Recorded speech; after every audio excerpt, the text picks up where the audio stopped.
Well, hello everyone and happy Friday. It is digital host A.J. Wuest welcoming you back to Before the Four on this fine Friday afternoon.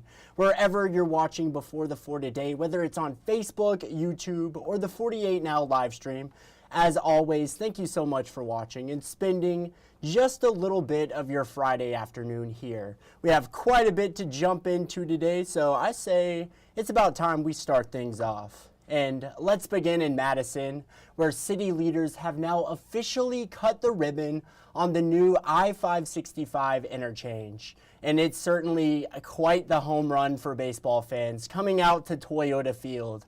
The stadium finally has direct access from I-565 West. Until now, people coming from east of the stadium had to get off at Madison Boulevard, sit in traffic, and then turn on Desert Road to access the area. The project will also ease the flow of traffic around Redstone Arsenal. You can watch the full ribbon cutting ceremony that we streamed earlier today right now on our website. Just go to WAFF.com, and 48's Faith Delp will have more coming up in our evening newscast. But exciting news there. But now let's head out to Florence, where earlier today a car crashed into the Cracker Barrel located on Cox Creek Parkway. No one was injured in the crash. However, the car left a hole in the side of the restaurant and damaged several other vehicles. The Cracker Barrel is closed for the time being. There's still no word yet on when it might reopen. Two women were inside the restaurant at the time. They told 48's crew on scene that it sounded like a bomb went off when the car hit the restaurant. And 48's Aria Pons is working to learn more on this situation coming up in our evening newscasts. And now let's talk about the weather. Spring has now officially sprung, but it really hasn't felt much like it these past few days. But let's turn it over to 48 First Alert meteorologist Chelsea Aaron to see if it'll be warming up heading into the weekend. Chelsea? Well, happy Friday, everyone. Today, much warmer than yesterday with plenty of sunshine. I know spring was a bit delayed, but spring weather will be back in full force as we head into your upcoming weekend. Live look at Decatur, where plenty of people have been out on the water today, and it's a perfect day to do so. We will be tracking some clouds moving in this evening, but no rain associated with this. However, rain chances will return likely by Sunday evening. Current temperatures upper 50s and lower 60s. Even though temperatures are still below normal compared to the same time yesterday, we're running nearly 15 to 20 degrees warmer. We will stay warmer overnight with temperatures above freezing, falling into the lower and middle 40s by the time you wake up on Saturday. Saturday will feature more sunshine with high temperatures likely closer to normal in the lower and middle 70s. Enjoy Saturday because showers and storms will arrive later on Sunday, and we could track even a few locally strong storms. Severe weather unlikely at this point, but we will continue to watch this quite closely. Main impacts, and this will be for areas along and west of I-65, include heavy rainfall, gusty winds, small hail, and also the threat of frequent lightning. This line will move through overnight Sunday and early on Monday with dry conditions likely before the early morning commute.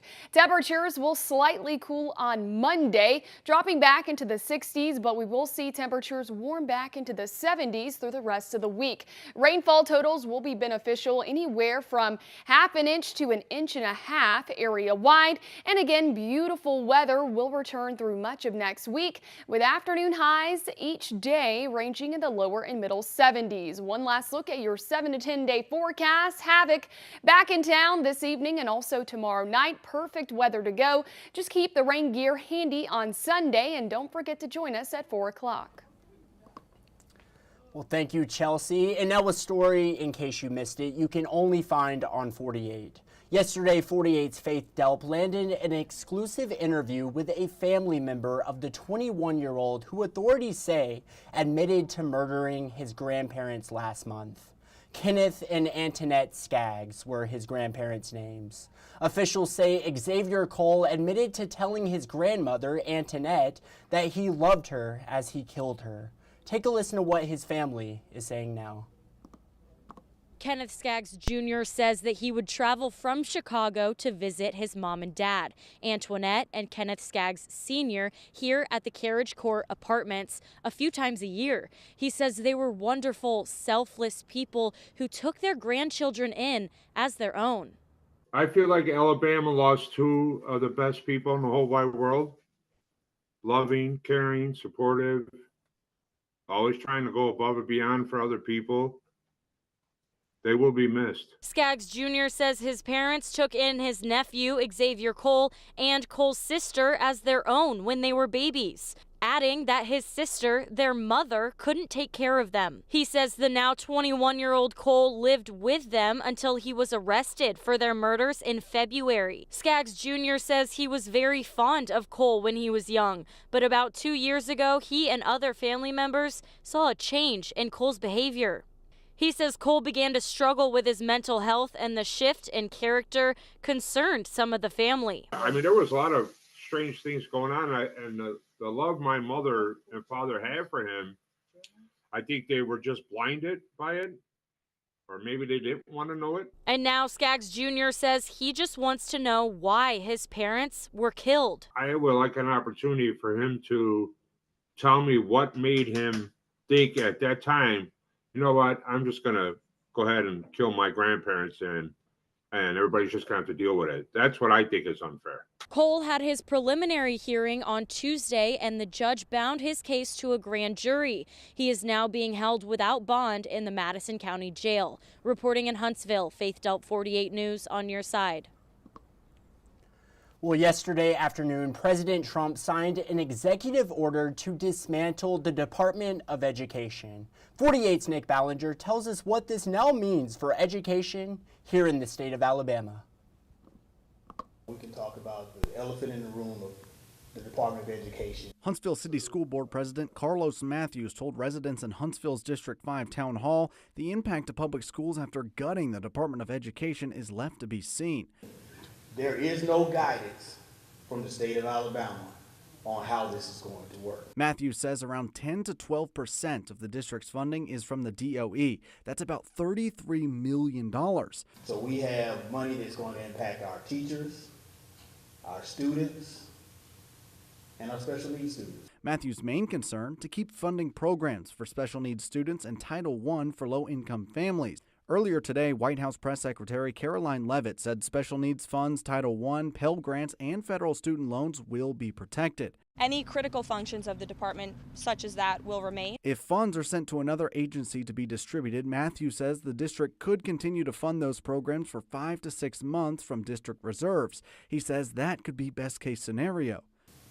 If the Department of Education is completely abolished and the services are moved, that it's just a temporary glitch in funding for us. Protesters and former educators lined street corners in Huntsville Thursday protesting the move. We need to make sure to contact their representatives to let them know that they care about these programs for their children. Let's take that $280 billion and disperse it all over the country, give it to the states, and let us use it the way we want to use it. When they move the money to the states on the federal side, what they do in Montgomery to decide how they wish to distribute that could change.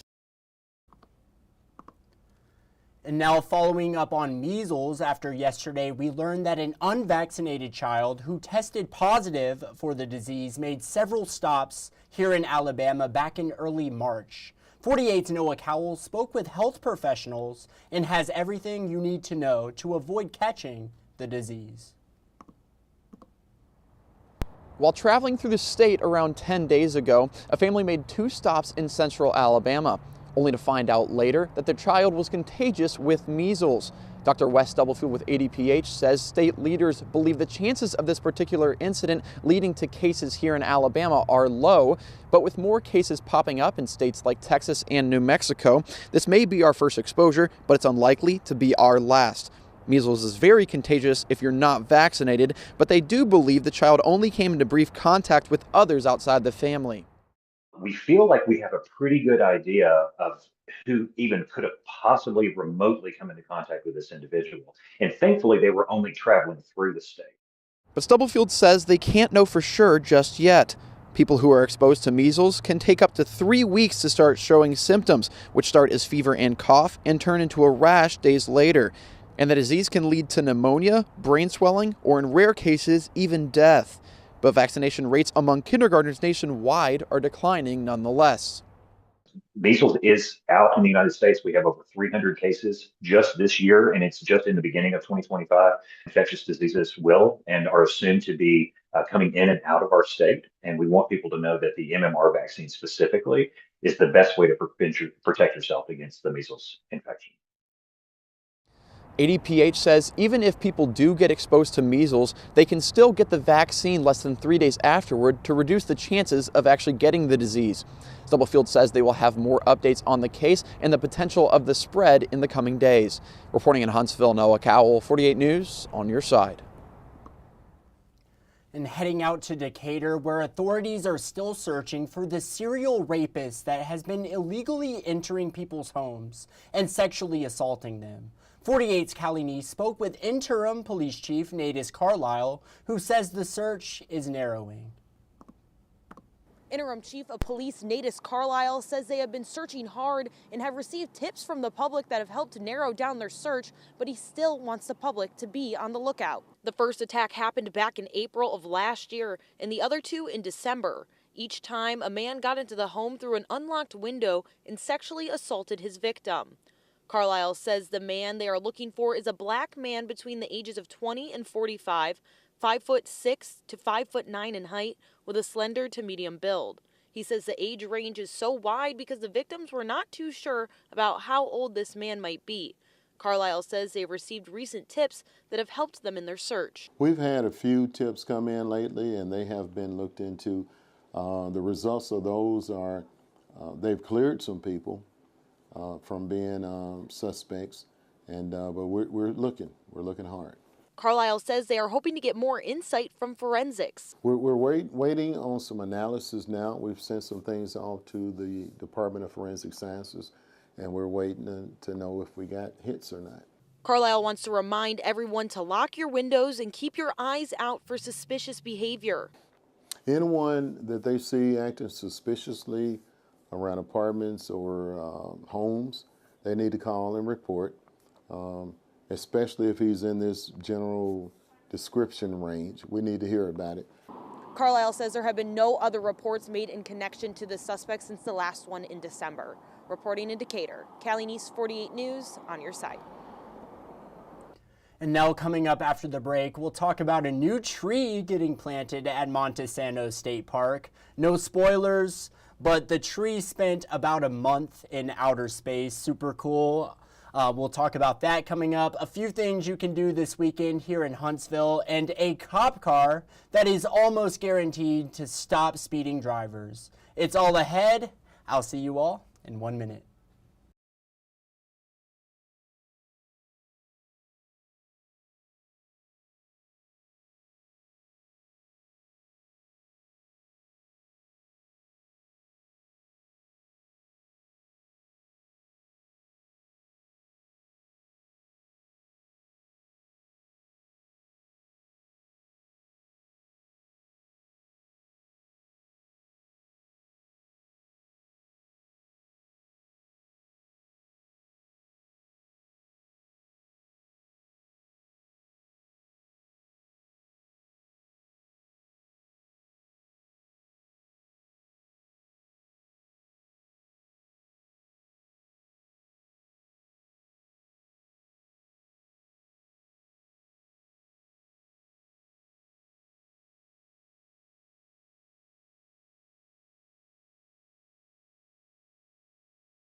Well, hello and welcome back to Before the Four. Now one of my personal favorite stories of the week, moon trees. If you've never heard of them, they are trees that have spent some time in outer space. What you see on screen right here is a Labali pine, and its seeds were on board the Orion spacecraft as part of the Artemis 1 mission back in 2022. The seeds spent over 25 days in space, and yesterday, officials with Montesano State Park, as well as the Von Braun Astronomical Society, planted it. Take a listen to what President of the Society, Alex Hall, had to say about it. We have had lots of really great people taking a look at it. It's very healthy, it's already in the ground, and we have no doubt that it's going to thrive. It's going to have a lot of volunteers that are going to be taking care of it and keeping an eye on it.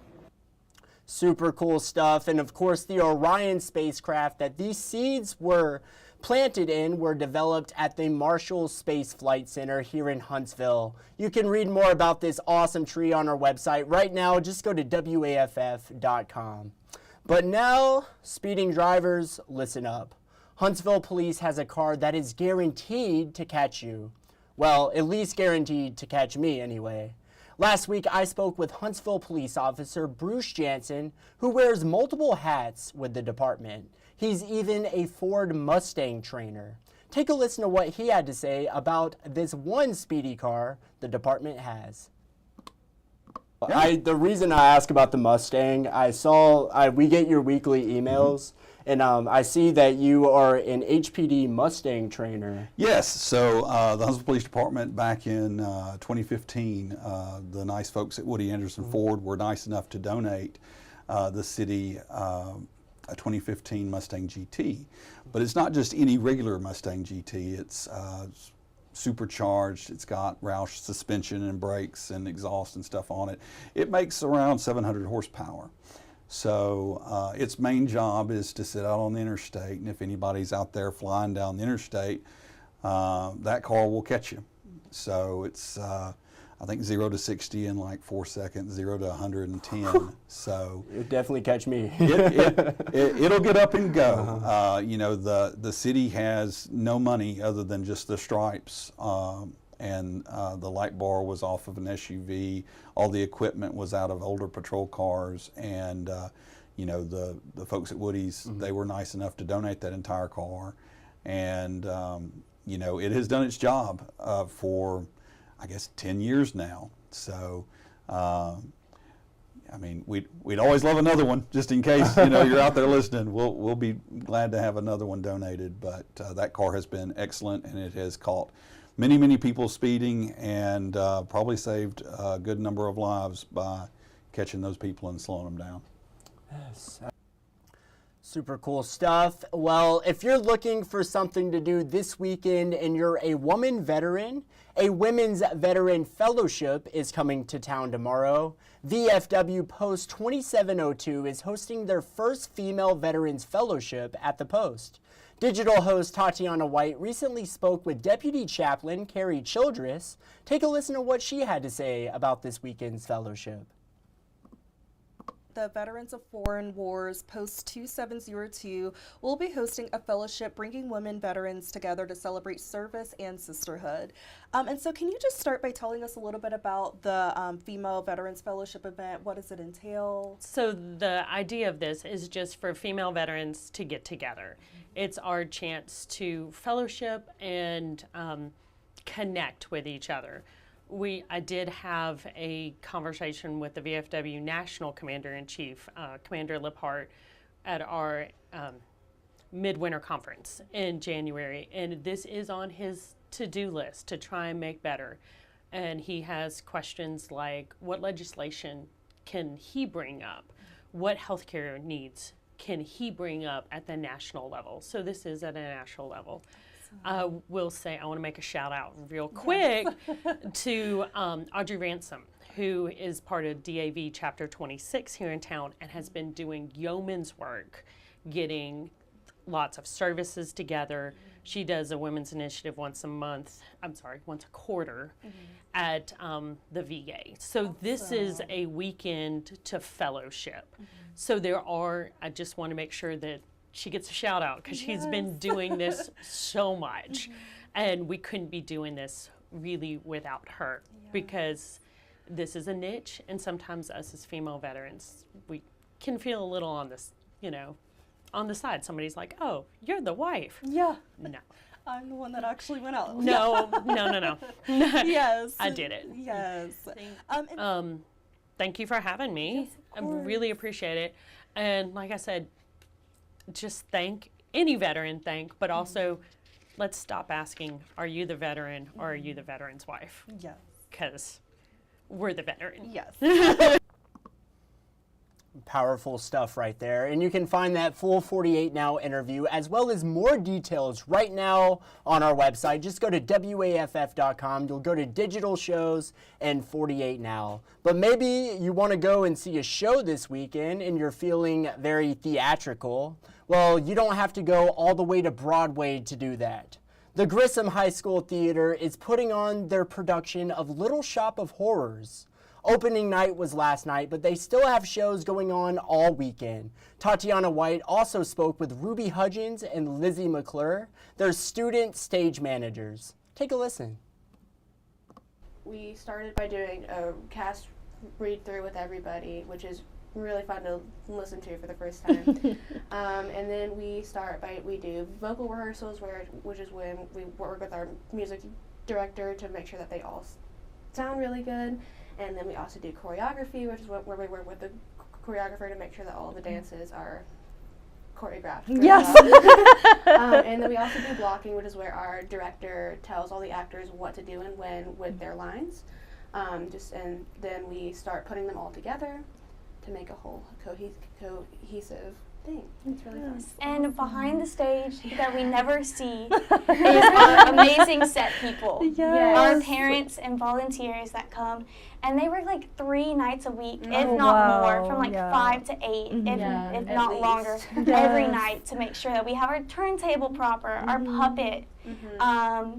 They paint the sets. They are working basically as long as we are, honestly. Oh, wow. They're there for Tech Week, which is what week we're in now. They're there every single night, putting finishing touches on paints, making sure that it makes our job easier when we run the show to put sets on and off, which is amazing because it gets really chaotic with our entire cast backstage, and they're working endlessly, so they also deserve a shout out because we could not do it without our parents and our support team behind us. Yes, and I love that. Yes, sounds like an awesome production put on by the Grissom Theater. But yes, another fun thing you can do this weekend. Also, make sure to tune in to the 48 recap tomorrow afternoon at 3 and catch Tatiana White right here wherever you're watching Before the 4 right now. You're just not going to want to miss it. And speaking of things you're just not going to want to miss, let's head into the stories you're just not going to want to miss coming up in our evening newscast. South Star, we all remember it, the September Music Festival here in Huntsville's John Hunt Park that was unfortunately cut short due to the weather. 48's Callie Neese will be speaking with officials today to see if they're planning to bring the festival back for a second year. The latest on the protests we're seeing here in Huntsville. 48's Noah Cowell will have more on that coming up, and kitchen cops. Get all the latest scores from all across the Tennessee Valley coming up, and these are just a few of the stories you're just not going to want to miss coming up in our evening newscast. And it is that time. We are asking the same question we asked yesterday, our 48 Facebook question of the day. Who is your pick to win the NCAA tournament? That is, of course, been the only thing on my mind for the past 2 days. I have been glued to the TV. I was watching that Drake in Missouri game yesterday. I saw that Drake got the win, the upset over Mizzou. Drake is a very good basketball team coming out of the Missouri Valley Conference. I am an alma mater of Belmont University, so my school is a rival with, of course, Drake University, and I don't believe I've ever seen my alma mater beat them. They are very good, so I think that could potentially be the Cinderella team this year. I think Drake could possibly advance to the Sweet 16, maybe even the Elite 8. Dare I say it, the Final Four? I don't know about the Final Four, but some exciting stuff. Let's see who you all said today.